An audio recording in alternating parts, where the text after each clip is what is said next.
Can $2,000 drones really erase billion-dollar bridges?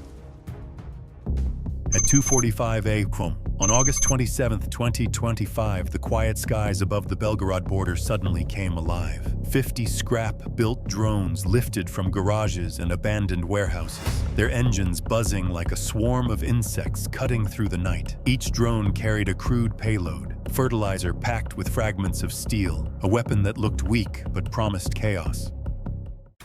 They were not sleek aircraft from high-tech factories. They were plywood and fiberglass assembled by hand, yet their mission was aimed at Russia's most guarded lifelines. Two massive bridges funneled more than 3,000 tons of supplies each day. Beneath them lay stockpiles of mines and short-range rockets, fuel depots stacked with 40,000 gallons of aviation fuel. These were billion-dollar arteries of war, protected by radars and missile batteries that cost millions to operate. The imbalance was staggering. The outcome seemed impossible, but the question demanded an answer. Could weapons worth less than a family car collapse steel and concrete built to last generations? The world did not need to wait long. Within minutes, the answer would arrive in fire and smoke. The question still lingered in the dark. Could fragile drones built from plywood and wires really break steel and stone? Russia answered with fury before the world could decide. At 2:50 a.m., 5 ballistic missiles ignited from deep inside Belgorod, their engines carving fire trails across the night sky. Each missile carried a warhead powerful enough to erase an entire military base, traveling faster than 4,000 miles per hour. Moments later, 10 Su-34 fighter bombers thundered into the air, their wings heavy with laser-guided bombs and cruise missiles. The roar of their engines shook villages below, a reminder of the vast arsenal Moscow still commanded. Against this storm of metal and fire stood only 50 improvised drones, worth less than a single Russian missile. The imbalance was staggering. The outcome seemed written before the first clash. Commanders in Kiev watched radar screens fill with hostile signatures, each icon representing millions of dollars of Russian hardware. For the Ukrainian crews guiding their swarm, the odds looked impossible. Would their fragile machines survive the onslaught or vanish like sparks in the wind? The answer was seconds away, and the battlefield was already preparing to explode. At 2:45 a.m. on August 27, 2025, silence gripped the Belgorod border. The frontier lay only 18 miles from Kharkiv, a region scarred by months of fighting. From hidden fields and warehouses, a swarm of 50 drones began to rise. Each crude machine was worth barely $2,000. Plywood frames and fiberglass wings cobbled together by hand. The total cost of the entire operation, including reconnaissance craft and jamming units, reached only $250,000. That figure stood in brutal contrast to the billions in Russian steel and concrete waiting on the other side. The swarm did not emerge from sleek assembly lines. It came from garages, basements, and abandoned workshops where engineers worked by lantern light. Their mission was simple, yet immense. Sever Russia's ability to sustain its front lines, strike bridges that carried 3,000 tons of supplies each day, ignite depots of missiles and fuel stacked in underground bunkers. For Ukraine, every dollar counted, and every improvised weapon had to matter. Against radar grids and missile shields that cost millions to operate, these fragile aircraft seemed hopeless. Yet at that moment, the future of the battlefield depended on their flight. The swarm did not rush forward as a single reckless wave. Instead, it unfolded in layers, each group carrying a different role in the unfolding battle. At high altitude, 5 reconnaissance drones circled silently, their cameras scanning the ground and feeding live images back to command posts. They were the eyes of the operation, fragile but vital, and without them, the strike would fly blind. 20 electronic warfare drones pushed lower, deliberately drifting into the range of Russian radars. Their mission was not survival, but sacrifice, filling the screens of enemy operators with static and false echoes. Each small fuselage became a decoy, drawing missile locks and confusing systems worth millions. It was a digital smokescreen created from plywood and circuits scavenged from commercial shelves. Behind them waited 25 strike drones, armed with crude charges designed to pierce steel and ignite fuel. These would not move until the scouts had mapped the target and the jammers had blinded the defense. It was not chaos, but discipline, a layered assault that turned weakness into strategy. What appeared as junkyard toys was in fact a formation, and every fragile wing carried the weight of a nation. The strike drones held back in silence, waiting for the moment when defenses faltered. Their mission was clear, and the targets were immense. 2 supply bridges stretched across the Severky Donets River, each carrying more than 3,000 tons of fuel, ammunition, and armor every single day.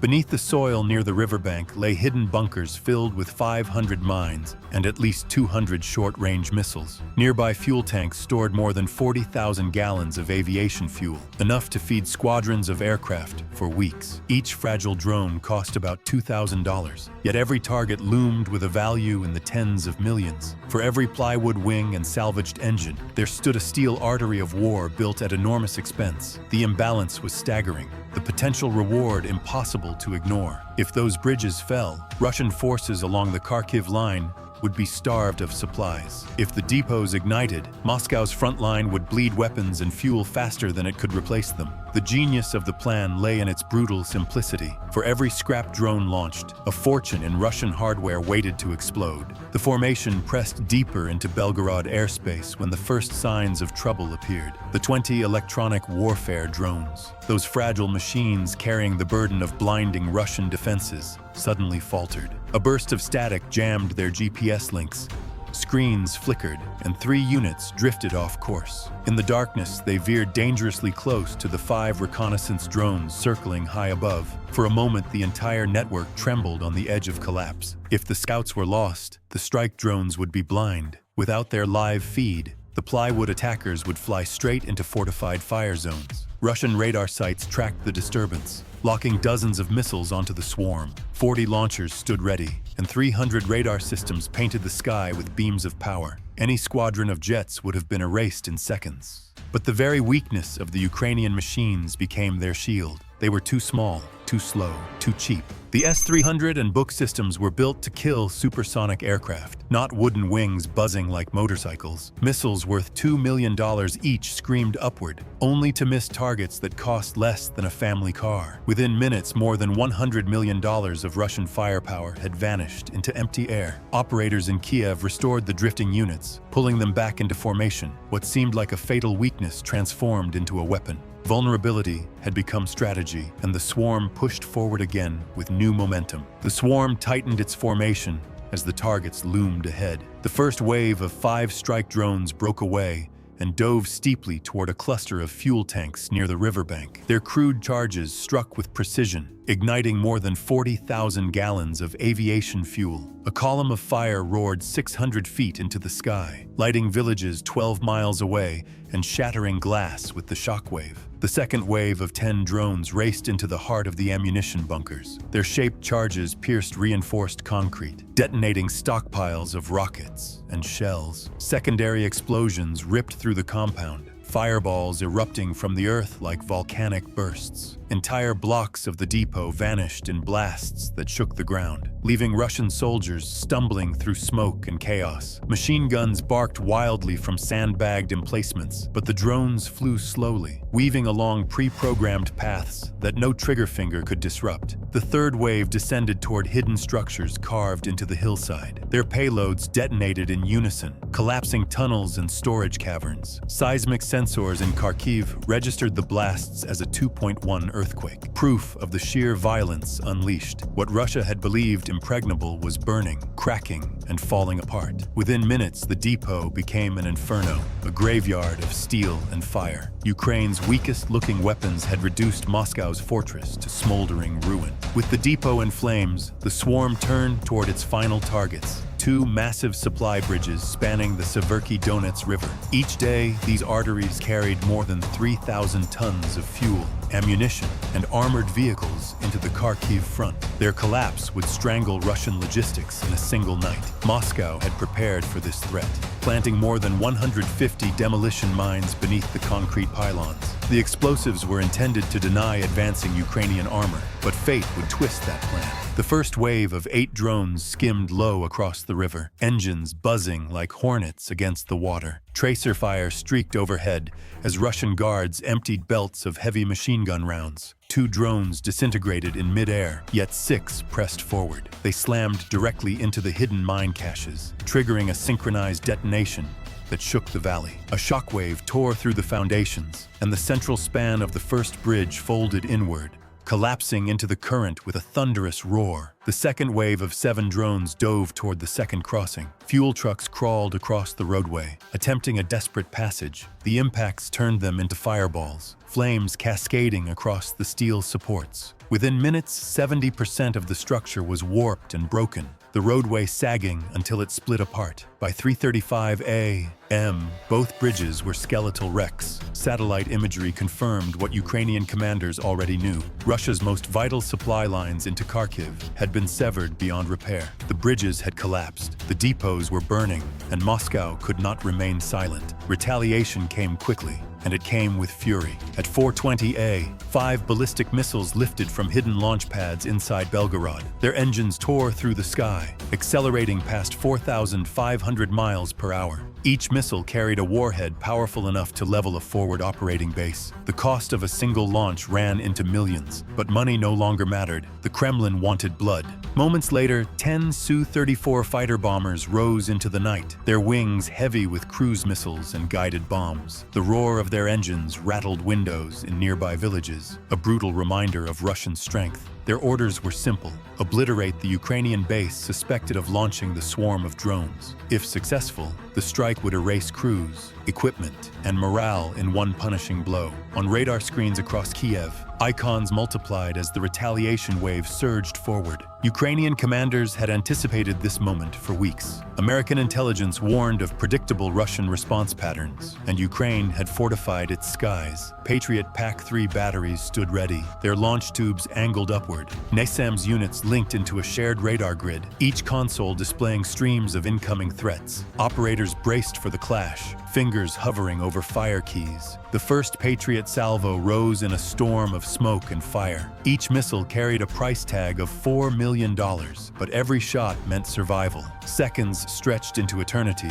as the interceptors closed on their targets. Then the sky bloomed with fiery fragments. One ballistic missile after another disintegrated mid-flight, torn apart before reaching Ukrainian soil. The kill rate was absolute. 5 launches, 5 kills. A perfect shield in the darkness. The Su-34 formation pressed on, diving toward Kharkiv. Pilots armed their payloads, preparing to unleash destruction, but Ukrainian defenses were waiting. NASAMS launchers, guided by American radar systems capable of tracking dozens of targets, opened fire. The night sky filled with contrails as missiles streaked upward. Within minutes, 6 Su-34s were ripped from the air, their wreckage scattering across open farmland. The survivors panicked, dumping their bombs into empty fields before racing back across the border. What Moscow intended as a show of dominance dissolved into humiliation. More than $500 million worth of missiles and aircraft had been erased in less than 15 minutes. Ukraine had not lost a single unit, not even a drone operator. Soldiers on the ground watched in awe as the counterstrike collapsed. For them, it was more than defense. It was vindication. Russian steel and firepower could be matched, stop and shatter. By dawn, the skies were clear again. Ukraine had endured the storm and turned it into a triumph. The retaliatory strike meant to erase a victory had instead written a larger one. The message was undeniable. Fragile drones could trigger chaos, but disciplined defenses could finish the job. Russia's might had met Ukraine's resilience, and the outcome was disaster for Moscow. By dawn, the battle was over, and the numbers told the story. 50 drones, each worth about $2,000, launched from garages and warehouses, had changed the map of the war. Their total cost barely reached $250,000, yet in less than 3 hours, they erased billions in Russian assets. 500 mines and 200 rockets were reduced to fire and rubble. 40,000 gallons of aviation fuel vanished in an inferno. 2 bridges that carried more than 3,000 tons of supplies a day collapsed into twisted steel and shattered concrete. When Russia struck back with ballistic missiles and fighter bombers, its effort cost over $500 million, only to end in humiliation as Ukrainian defenses swept the skies clean. The imbalance was staggering. Scrap metal and plywood had defeated missiles, bombers, and billion-dollar infrastructure. The lesson was undeniable. Modern war is no longer decided only by the side with the biggest arsenals. It is shaped by innovation, courage, and the will to fight with whatever tools exist. Ukraine proved that ingenuity can overturn power, and that resilience can cut even the strongest empire down to size.